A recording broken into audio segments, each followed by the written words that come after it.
आता बघूया दादाश्री देहाच्या 3 अवस्थेविषयी काय सांगतात. देहाच्या 3 अवस्था आहे: बाल्यावस्था, यौवन अवस्था आणि वृद्धावस्था. बाल्यावस्थेमध्ये परमानंद असतो, सहजानंद. लहान मुलाला काही चिंता नसते. जन्मल्याबरोबर पहिलीच दुधाची वाटी भरून वाहिलेली असते. जन्म होण्याआधीच मातेच्या स्तनामध्ये निसर्गाने दुधाची व्यवस्था केलेली असते की दूध कुठून येणार त्याला काही काळजी करायचं कारण नाही, वेळेवर मिळणार की नाही. ज्ञानी पुरुष संपूर्ण समजण्याच्या शिखरावर पोहोचलेला असतो, तरीसुद्धा ज्ञानी पुरुष हे लहान बाळकासारखे असतात. बाळाच्या मनाची वाढ झालेली नसते, बुद्धीची वाढ झालेली नसते. त्याची चित्तवृत्ती त्याच्या विषयाच्या विचाराच्या कक्षेतच असते. उदाहरणार्थ, एखादं खेळणं त्याच्या पाहण्यास आलं तर लहान मुलाची चित्तवृत्ती त्याच्याकडे वळते, पण किती वेळ? थोडाच वेळ. मग परंतु मोठ्या वयाच्या माणसाची चित्तवृत्ती तर 2-4 विषयातच फिरत असते.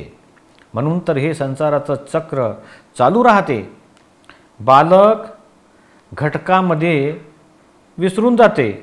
त्याचे कारण त्याची चित्तवृत्ती स्थिर राहत नाही, ताबडतोब त्याच्यातून उडून जाते.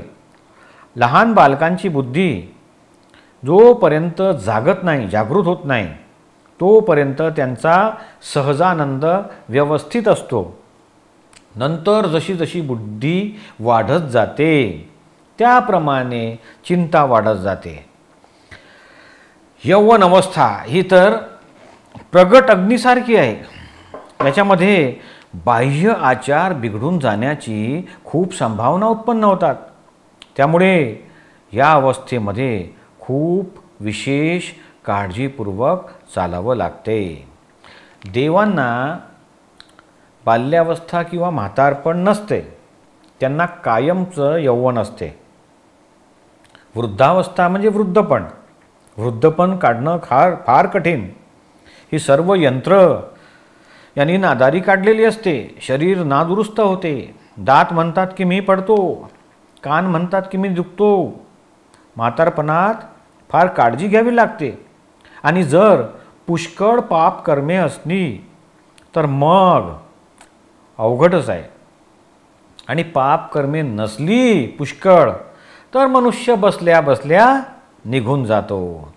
तर ही सर्व यंत्र म्हातारपणी नादुरुस्त झालेली असतात आणि विचारतात की काका आता जायचं आहे का? काका म्हणतात नाही रे, अजून थोडं जगायचं आहे. जडलेली कर्मे याला दादाजींनी दारुगोळा म्हटलेला आहे. ते म्हातारपणामध्ये फुटतात. एका बाजूनं बॉम्ब फुटतो, दुसऱ्या बाजूनं सुरनळा पेटतो आणि मग भयंकर तुफान होते. या जगातील लोकांना मौज शौकीपणा करताना भान राहत नाही की याची जबर किंमत मोजावी लागते.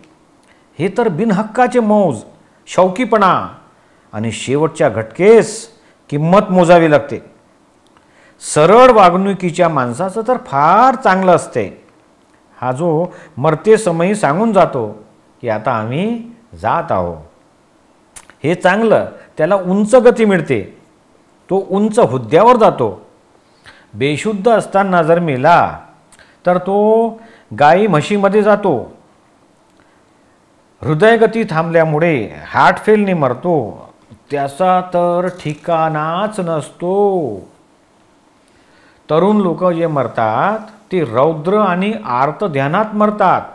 आणि वृद्ध मरतो तो कल्पांत यातना होऊन मरतो. अशा प्रकारे हे भयंकर जोखमदारी आहे. आर्त आणि रौद्र ध्यानाने जो एकत्र करतो ना जे काही जीवनामध्ये, तो मरताना खूप कष्ट भोगतोय. परमाणू, एक एक परमाणू त्याचा कष्ट भोगतोय, पुष्कळ दुःख. आणि जास्तच दुःख झालं तर मग तो हार्ट फेलने मरतो. आणि मग पुढील आयुष्यात फारच कठीण कर्म भोगावी लागतात. हे तर परमाणूचं विज्ञान आहे. वितरागांचं विज्ञान आहे. याच्यामध्ये कोणाचं काहीसुद्धा चालत नाही. ही तर स्वतःच्या हिशोबाची फाटलेली साडी चांगली, स्वतःच्या प्रामाणिकपणाची खिचडी चांगली असं भगवंतांनी सांगितलं. बेईमानीने अप्रामाणिकपणाने मिळवलेलं सर्व खोटं असतं, त्याचा परिणाम भयंकर. आता हे शरीर काय आहे? हे शरीर सुकते, सडून जाते, त्याला दुर्गंधी येते आणि त्याच्यावर तू प्रीती करतोस. अरे चामडीने झाकलेला हा मांसाचा गोळा आहे. या शरीराला रोज आंघोळ घातली जाते, धुतले जाते, खावयास दिले जाते, कितीतरी सांभाळ केला जातो, पण शेवटी ते दगा देतेच. आता हे शरीरच जर आपलं नातेवाईक होत नाही तर मग दुसऱ्याचं काय? या देहाचे फार चोचले करतात, पण त्याच्यामधून पू निघाला तर आवडेल का?